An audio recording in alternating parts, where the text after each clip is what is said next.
you check the children? Show a little mad sometimes.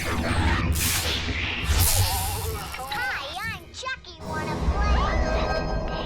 Sometimes. That is what You're gonna need a bigger boat. Hey everyone, welcome back to the Horror Show. I'm Cecil Laird. And Jaime Fuego here. And we are back to review another brand new film in this September now of 2024. And this is just I feel like there's an insane amount of early screenings that we've been getting recently. Busy September, man. Yeah. We had Beetlejuice yesterday. We have The Front Room today. Next week we've got Speak No Evil, The Substance, and Never Give Up, right? Isn't that what it's called? Or Never Let Go. Never Let Go. Yeah, Never Let Go. Yeah, it's the newest with Halle Berry from Alexander Aja. Either way, it sounds like a Rick Astley Crawl song. director. Yeah, it does, right? But yeah, so we're here to talk today about the return to genre of brandy in The Front Room, which is a film that is being distributed by A24. Now, do you know, Fuego, if this is just distributed by A24 or was this actually commissioned by A24? I think it was just acquired by them, but I can't, state for certain because, in my opinion, this did not feel as like avant-garde, art-centric A24. It felt like the annoying side of A24. maybe, but I didn't even feel like that, man. I mean, this it annoyed the shit out of me. Oh, likewise, dude. This is, overall thoughts is what we typically, start out with. This felt pretty lowbrow, man. And, based on the fact that we have two directors, first-time directors, actually, for a feature in Max and Sam Eggers, got siblings of Robert Eggers, who is, made a name for himself with The Vitch, and, to a lesser degree, The Lighthouse, for me at least, and, The Northman and whatnot, upcoming Nosferatu, but yeah, so this is them trying to get a project off the ground that they have been, big fans of a short story from 2016 that this was initially based on, and then they made a short film, and this is the feature sort of debut from these two. I was trying to consider on the drive home, nicer ways to look at some of the redeeming qualities of this film, because I have some redeeming qualities. I have some. Not a lot of them. I definitely have some. Maybe take it away then, okay. In comparison with me. All right, I will take the ball. You lateraled it over to me, so here we go. Yeah, sorry. No, it's fine. It's fine. I ultimately was not a fan of this film either, but there were some things that I did take note of, and certainly actually some things that I don't always take note of. So there were some aspects of the film that stood out that don't always stand out to me. One, the cinematography I really liked. Yeah. I thought there were a lot of cool choices. One specific shot, as some people are about to leave a church, I thought was a fucking great shot. And it there was great use of shadows in this film.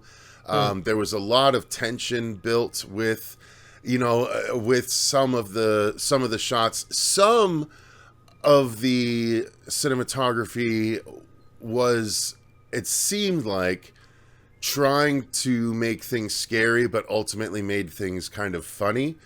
At one point, there was a shot through a doorway as someone did something and kind of repositioned themselves to stare, and it came off just as funny, which is a big problem that I had with this film. They tried to make this little old lady ominous in so many different ways, and yet throughout the entire movie undercut that ominousness with dark comedy, man. with dark comedy and literal shit and piss. And so, we'll get there. MESS. Oh yeah, we'll get there. We'll get there. But yeah, but no, I can second your notion about that, because there were a couple.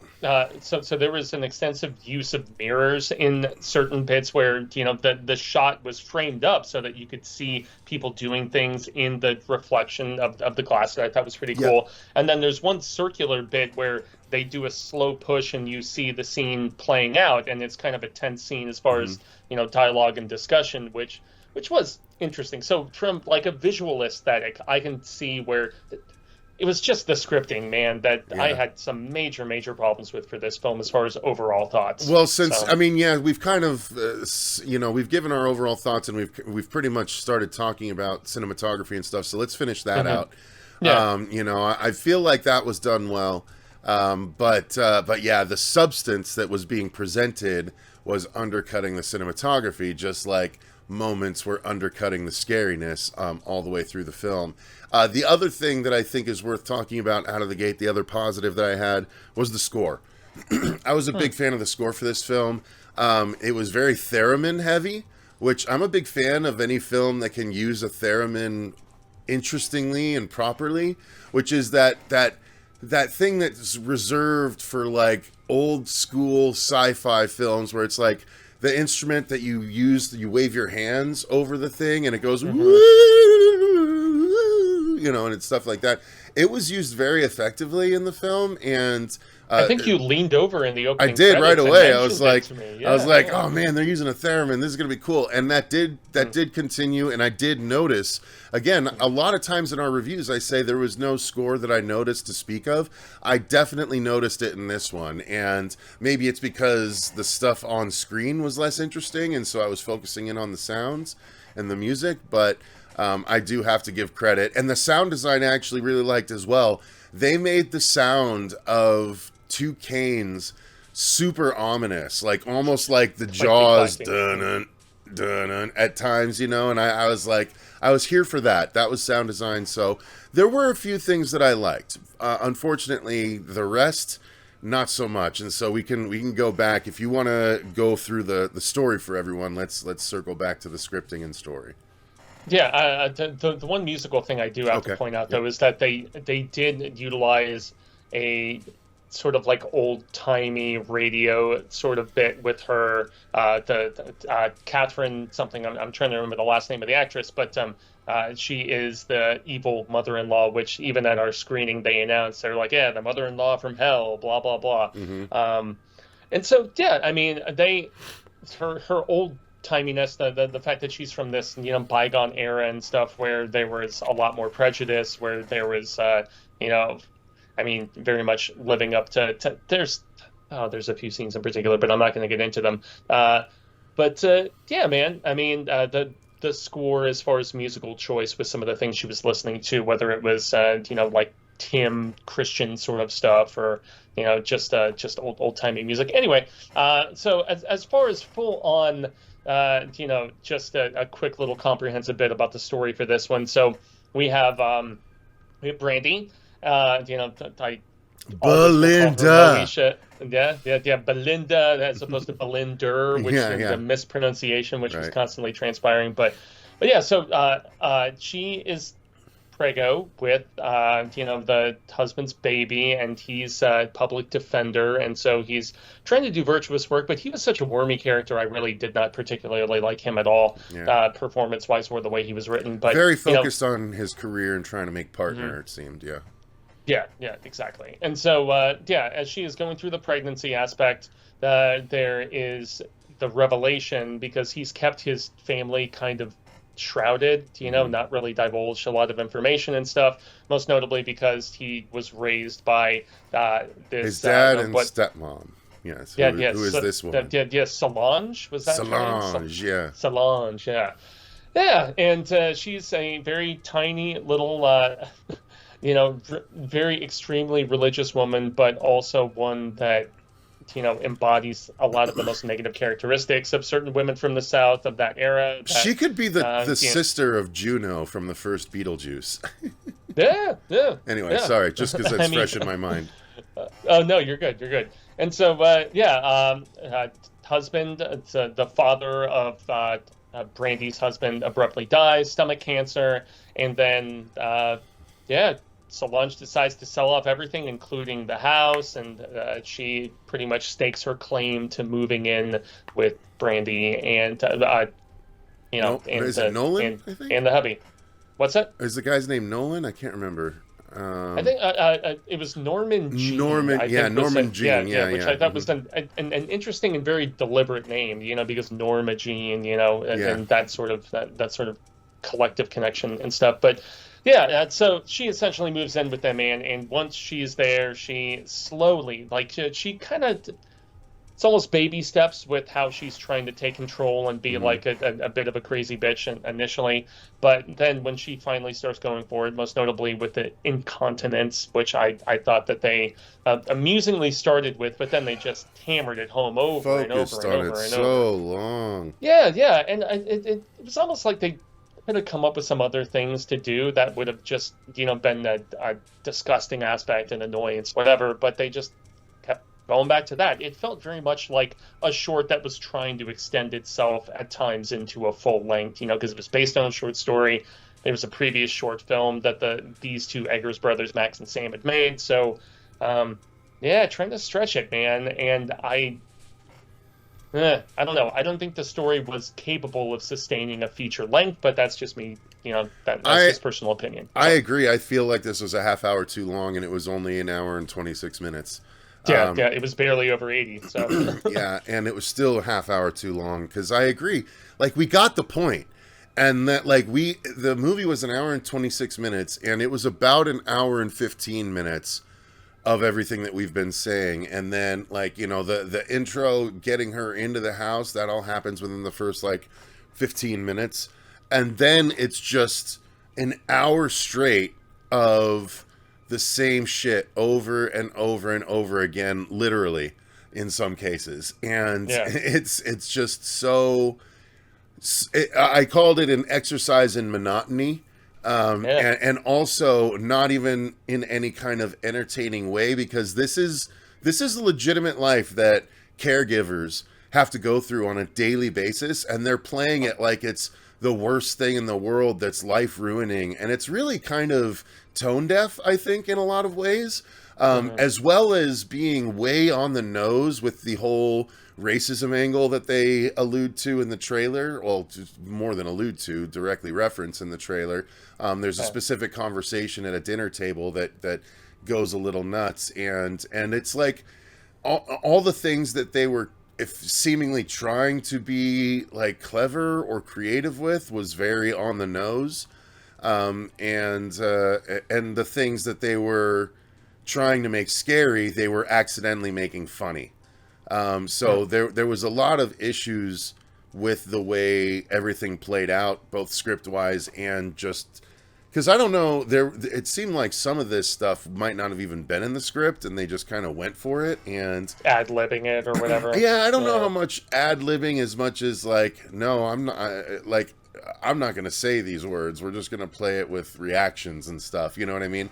I don't know what might have happened. I don't know what might have improved this film. There was very little to like outside of the things that I already mentioned. The acting, I might as well transition into that. I thought Brandy did a good job. I did too, man. I thought she did a good job. I felt like her husband was a bit generic and a bit absent from the movie. Like, he wasn't really given, outside of... He was not wanting to deal. Yeah, he was. And but the performance, not the performance, but the character was inconsistent, right? He had such trauma, and yet he was still trying to placate the character a lot more than he should have, considering everything that had gone on. So there was just some inconsistencies and everything, and the actor can only do so much to save those inconsistencies when they are literally in the script that they're trying to, work from. Yeah. I mean, Brandy was the strongest of the trio of main players in this, particularly. And I mean, so Catherine, oh God, her name is eluding me, the last name, but so playing the older woman, she really went for it with excessive, just in your faceness at times, and yet it made me wonder how, because, being of her particular age, how much she was coached to just really, by those directors, just go for, bonkers, silly status. Because, as you mentioned, there's certain scenes that I think were supposed to be played for laughs, and then there's others that I don't think were intentionally supposed to be funny, where we heard people in the theater, laughing pretty hard at times, where it was supposed to be serious, but it was so excessive and so over the top that it just didn't land. I think, biggest Sorry, I don't Lots- want to cut you off, but please go ahead. Oh, you're Finish good. your thought. You're good, man. Yeah. Just, I mean, one of the biggest flaws of the film was that I feel like it wasn't completely tone deaf, but it was very tone averse. Like tone, just it couldn't figure out how serious it wanted to be, and so as far as that essence of consistency, it didn't maintain it, unfortunately. So, yeah, at least for me. No, I agree with you, and sorry, I'm yawning because it's just not that fun to talk about and trying to stifle it. No, it's not, unfortunately. I think that the tone is kind of all over the place. Ultimately, what it seems like to me is it was a success on the filmmaking side, but it was a failure on the directing side. Because the scripting and directing side, because the way I can only assume that the actress Catherine, whatever, I feel bad now that we don't know it. Yeah, I know. I need to just properly give her. Yeah, go ahead. But she was directed to act these ways. Like, she could have reined it in. She could have changed her performance, but she was directed to act this way, And so I don't blame her, but a lot of her stuff came off as silly instead of intimidating. A lot of it. And it made the situation hard to buy into. Yeah, and yet at times I really thought it was supposed to be silly. And that's where... I don't think it ever was, to be honest with you. No, well, I mean, some of the smirking smiles when... I don't think that's intended to be silly. I think that they were seriously thought they were building tension with those times. Evil, maniacal, sort of. That's the thing. The tone wasn't clear enough for me to tell. I felt like they were playing it serious. Hunter. Okay. Wow, and Catherine Hunter, dude, looking at her IMDb, I'm assuming now that they put a lot of like makeup, maybe even bits of prosthetic to make her look significantly older than she actually was, because photo on IMDb does not look like the age that she was playing. So there was a significant amount of makeup and other stuff that I think was put on her especially in the bathing scene after one incident happens where you can see the wig I felt like that was a fake body prosthetic kind of thing, but I could be wrong. Yeah, so I don't know, man. I feel like a lot of the time A24, even though they can get kind of pretentious and very just kind of up their own butt at times without getting too graphic about it, their shit doesn't stink. This didn't feel quite as refined and just intelligent and smart as a lot of stuff that they typically put out. This felt, you kind of hit it on the head when you said lowbrow earlier on. Yeah, dude, this felt more Blumhouse, dare I say? Yeah, no, that's actually fair. Yeah, I was surprised that they were affiliated with this, because this did not really. It just wasn't as sharp and smart as a lot of stuff that they typically put out. So, I don't know exactly what would have drawn them to this outside of the fact that the quote-unquote villain is not your typical horror villain. But otherwise, the film is pretty typical. I mean, replace her with some kind of ghost trying to steal the baby, and we've gotten a dozen movies that have done that exact thing. Oh, yeah. So it's not that different. It's not that unique. The story it doesn't play out in an interesting way. And the scripting is just really laughable at times. Filmmaking is good, though. The cinematography is good. Sound design is good. Score is good. Effects, there weren't that many effects to speak of, so I guess that was fine. I mean, there's shit and piss effects. Lots of shit and piss effects. Shit and piss, the whole face bash bit without giving context and spoiling anything. That was one of the only scenes where you get a little bit of gore, but...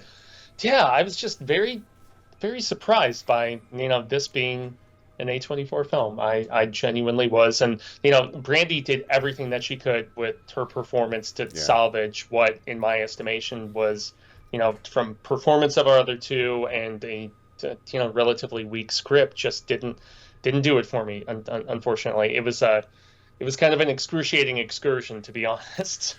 It's a shame that this is the vehicle she was surrounded by. However, seeing her in this does make me want to see her in the I Know What You Did Last Summer reboot if we get Love Hewitt and Freddie Prinze back. Then definitely bring Brandy in, because she's got the skills to pay the bills at the very least. Truly. skip the front room in the theater, guys. Skip it probably on streaming too, but if you can watch it for free somewhere, then maybe give it a try.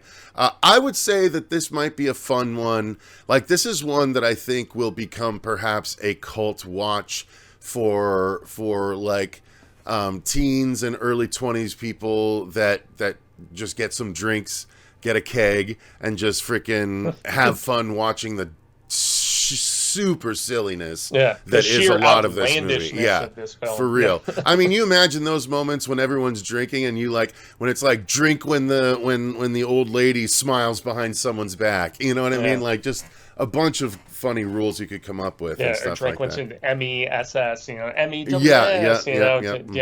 all of the beats that they come back to, countless friggin' times. So, I don't know. I mean, even at barely 80 minutes, I was 86. 86. Yeah. I was pretty bored with this one, regrettably. So, Agreed. So there you go, guys. That's going to do it for our thoughts on The Front Room. If you watch it, let us know what your thoughts are in the comments down below. Thank you to all of our patrons for supporting the channel the way that you do. We greatly appreciate it. Stay tuned. Next week, we'll be back with our reviews of Speak No Evil, The Substance, and Never Give Up, Never Let You Go. Never Gonna Run Around and Desert You. So never gonna make you cry, never gonna say goodbye. Yep. Never gonna tell a lie. All right, so thanks, guys, and remember, stay scared. Stay scared.